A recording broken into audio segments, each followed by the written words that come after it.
Hey guys, welcome to today's video. So as you can tell from the title of today's video, we are going to be watching some coming of age movies.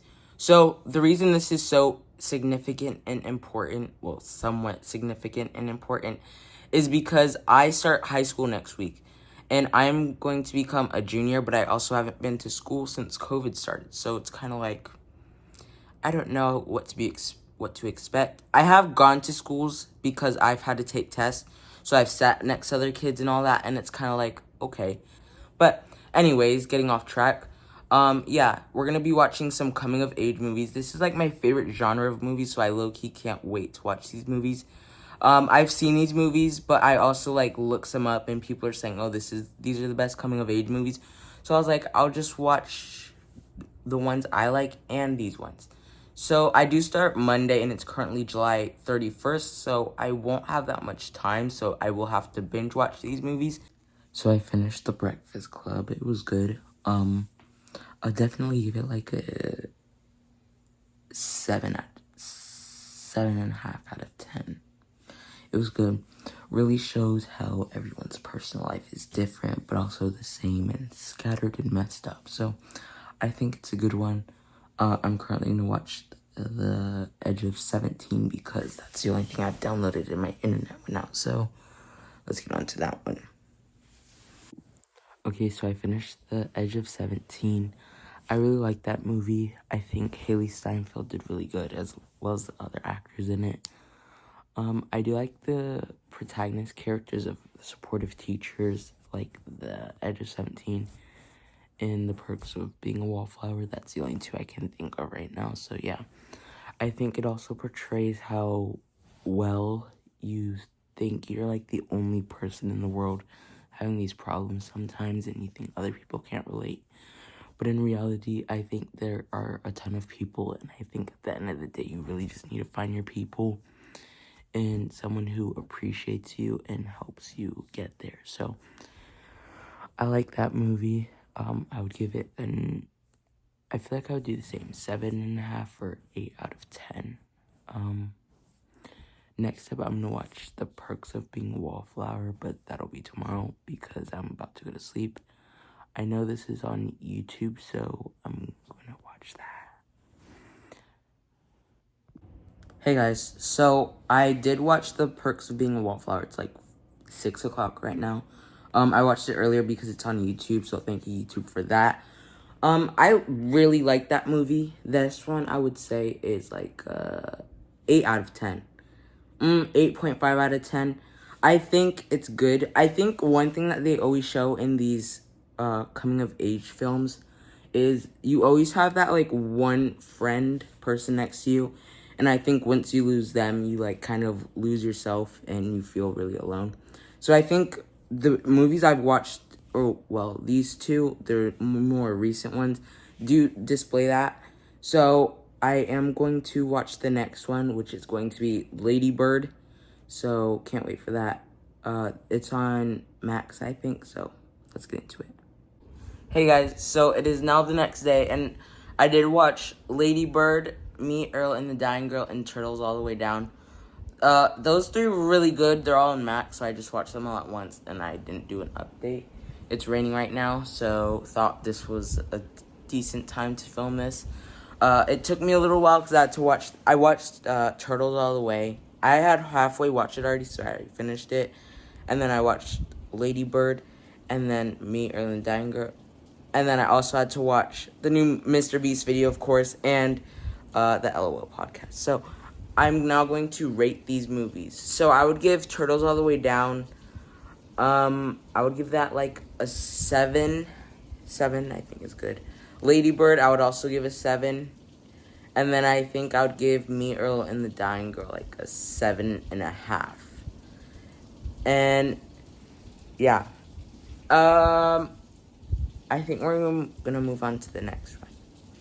I did like Me, Earl, and Dying Girl though, because I feel like that one did display more realistic like standards, like how a lot of the time when there's something else going on in your life, you can get wrapped up. So it also represented how his grades and all that started to to decline showing that you care for someone, but you have to put all your attention into them. So I did like that about that movie. I think the other movies were great as well. Don't get me wrong. I liked Turtles All the Way Down. It showed, like, you always have to make responsibilities with your money, whether that's to save or, just spend on the things you really want. Lady Bird was good. Shows, like, you always have these expectations for your life and how you want them to turn out, but sometimes it might not live up to that, but it's okay. You'll still live through it and continue on. So next up, I have to figure out which movie I'm going to watch next, and I'll give you an update. So the next few movies we're going to be watching are Juno, Coast, and Wildflower. I've seen these ones, and they're good, so I'm going to rewatch them. And then after that, we're going to move on to 8th grade, Boyhood, and Speak. Alright, I'm about to make dinner, but I finished Juno, and I would give that an 8.5 out of 10. I think it's good. I don't think any of these will be a 10 out of 10, to be honest. I don't know what my favorite movie is, but I would give this an 8.5 out of 10. It was really good. The actors are really good. I like that. I really like that movie, so yeah. Even Juno had a friend, so it's kind of like, but anyways, we're going to get into the next one, which will either be Coast or Wildflower. Okay, guys, it is now Sunday, the day before school, so I'm kind of nervous. I did watch Wildflower and Coast. I would give Wildflower like I would give that like an 8. I feel like I would give both of them an 8.5 out of 10. I think they're good, and they have, like, their differences, so I did enjoy them. I just finished a shower so that I can hurry up and finish off because I have school, so I'm trying to go to sleep early, so yeah. Anyways, we're gonna get into the next part, so let's get into it. Alright, so I wrote down some characters that I feel like I relate to the most, and I wrote down why. So they're not all from these movies, but some of them are, and it's like kind of randomized. So I'm going to read that out loud, even though this might be embarrassing, but I'm going to read it out loud. Okay, so I have these list of characters that I think I relate to. This is also just like random. So I wrote them down from a movie or something I've seen them in, and I thought I relate to this character, and most of them are teens, so it's kind of like, I feel like I really can. So first up, we have Charlie from The Perks of Being a Wallflower and Nadine from The Edge of 17. So what I think I share in common with them is that I feel like most of the time I'm alone, and I have these problems that no one else goes through, which I do realize that people do go through the same problems, but I think that I just have to keep it in and bottle up and keep it to myself, and I don't think most people will care. So I just don't speak them out loud, and I can get to a dark place, and it does affect me, but I still have to just keep it in, hold it together, and not tell anyone. So it's kind of lonely on that front. Next up, we have Charlie from The Perks of Being a Wallflower and also Charlie from Heartstopper on Netflix. Sometimes I think that if I were to disappear, no one would care or notice, to be honest. I think while I have a presence, it would be missed, like, for a little bit, but after a while, it would also get, like, normal and not really thought about or mentioned, so there's that. Lady Bird and Juno. I think that I feel like a lot of people don't know me, like, honestly, and I don't think people really care to know me. I think when people see me, then they make assumptions or they just think about something that may or may not be true. But I'm also not the type to go out and try to interact with someone, so I think that that's also a problem within myself and I need to get over. Next up, we have Miles Morales and Asa. Miles from Into the Spider-Verse and Asa from Turtles All the Way Down. I think that when I think of things, then I store them in my mind. So then things get jumbled or I get preoccupied or like all jittered and flustered and I don't think I can focus on something. I think I always try to do something at the same time, and then later on it catches up to me and I start losing focus and getting off track, and I think it's a problem. I feel like, yeah, I don't know. But I also think how people perceive me or what they think of me. Like, I want to do stuff in public or vlog in public, but it's like, how will people think of me? Or when I go to school, it's like, what will people think? Like, I have a channel and, like, I'm not going to take it down, but I'm also kind of embarrassed of it. Like, not to be rude.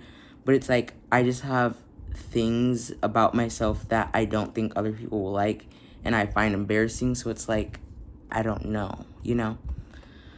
Next up, we have Craig and Bia. Craig is from It's Kind of a Funny Story, and then we have Bia from, I think this is Wildflower.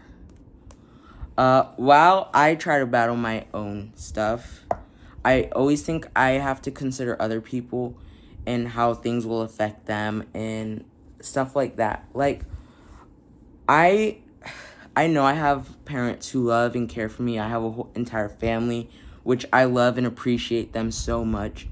But sometimes I also do get into a dark place and I don't like to talk to people. And it just really affects me. Like, a few times I've thought of doing something to myself or possibly just, like, if you know, you know. But every time I think most of the time what makes me stop and not think about it is my family. Because I think if I didn't have my family and I wasn't, like, if I wasn't lucky enough to have them and I was just all by myself, I think I would. Like, I feel bad for other people because I also think that my problems are more than other people's. But at the end of the day, another thing that makes me stop is like, oh, people have it worse than I do. But I'm willing to think about stuff like this, but they won't. So it's like, I think I just have to get out of those moods. But I think if I didn't have my family and support system, I probably would do something. But at the end of the day, I'm always thinking, if I do this or do that, how will this affect them? Like, if I were to not continue on, I always think, how would this affect my sister? How would it affect people in my normal lives that I interact with, like my family?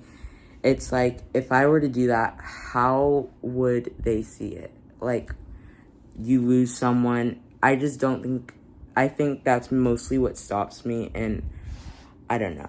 Anyways, yeah, that's it. I start school tomorrow. I'm kind of nervous. I hope you enjoyed, and I will see you in the next video. Bye.